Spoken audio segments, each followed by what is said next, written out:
शिव महापुराण की यह अद्भुत कथा बताती है कि जब भगवान विष्णु अपनी ही माया के प्रभाव में आकर पाताल लोक में रहने लगे और उनके पुत्र अत्याचारी बन गए, तब तीनों लोकों में हाहाकार मच गया। देवताओं ने महादेव से प्रार्थना की और तब भगवान शिव ने वृषभ अवतार धारण कर अधर्म का अंत किया। लेकिन जब विष्णु ने अपने पुत्रों का अंत होते देखा तो वे क्रोधित होकर सुदर्शन चक्र लेकर स्वयं वृषभ रूपी शिव पर प्रहार करने के लिए तैयार हो गए।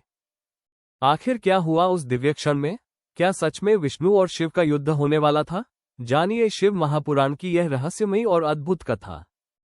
समुद्र मंथन के पश्चात जब असुरों ने देवताओं से अमृत छीनने का प्रयास किया, तब भगवान विष्णु ने मोहिनी रूप धारण कर देवताओं को अमृत पान कराया।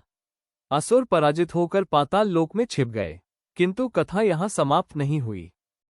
भगवान विष्णु ने असुरों का अंत करने और उन्हें मोहपाश में बांधने के लिए पाताल में कुछ दिव्य और मायावी अप्सराएं प्रकट की। परंतु विडंबना देखिए, स्वयं श्री हरि विष्णु भी अपनी ही रची उस प्रबल माया के वशीभूत हो गए और उन अप्सराओं के साथ पाताल लोक में ही निवास करने लगे। समय बीतने के साथ उन अप्सराओं से विष्णु जी के कई पुत्र उत्पन्न हुए। पिता साक्षात नारायण थे, किंतु पाताल के वातावरण और माया के प्रभाव से वे पुत्र अत्यंत उग्र, अहंकारी और अत्याचारी निकले। वे अपने असीमित बल के मद में चूर होकर तीनों लोकों में हाहाकार मचाने लगे। ऋषि मुनि और देवता भयभीत हो गए। जब पाप की अति हो गई, तब ब्रह्मा जी के नेतृत्व में सभी देव कैलाश पहुंचे और महादेव से रक्षा की गुहार लगाए।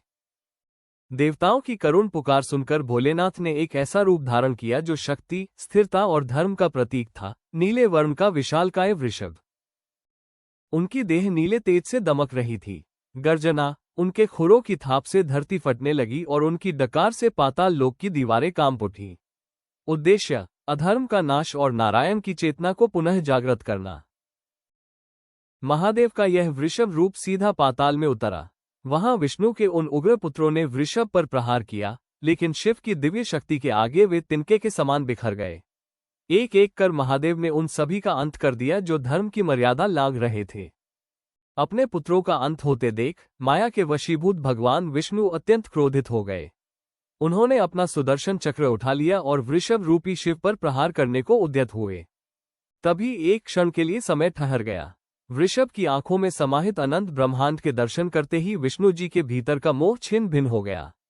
उन्हें स्मरण हो आया कि यह तो स्वयं उनके आराध्य महादेव है, जो उन्हें इस मायावी संसार से निकालने आए हैं। महादेव बोले, हे नारायण, अपनी रची माया को पहचानिए। ये संसार और आपके पुत्र सब इस लीला का एक क्षणिक भाग थे। अब समय है वैकुंठ लौटने का। सत्य का बोध होते ही विष्णु जी ने महादेव से क्षमा मांगी और अपनी माया समेटकर पुनः वैकुंठ प्रस्थान किया। शिव का यह वृषभ अवतार हमें सिखाता है कि जब ज्ञान के प्रतीक विष्णु भी माया के वशीभूत हो जाएं, तब वैराग्य और शक्ति के स्वामी शिव ही सत्य का मार्ग दिखाते हैं। अगर आपको ये वीडियो अच्छा लगा हो तो प्लीज लाइक और सब्सक्राइब करें। कमेंट बॉक्स में हर हर महादेव लिखे। धन्यवाद।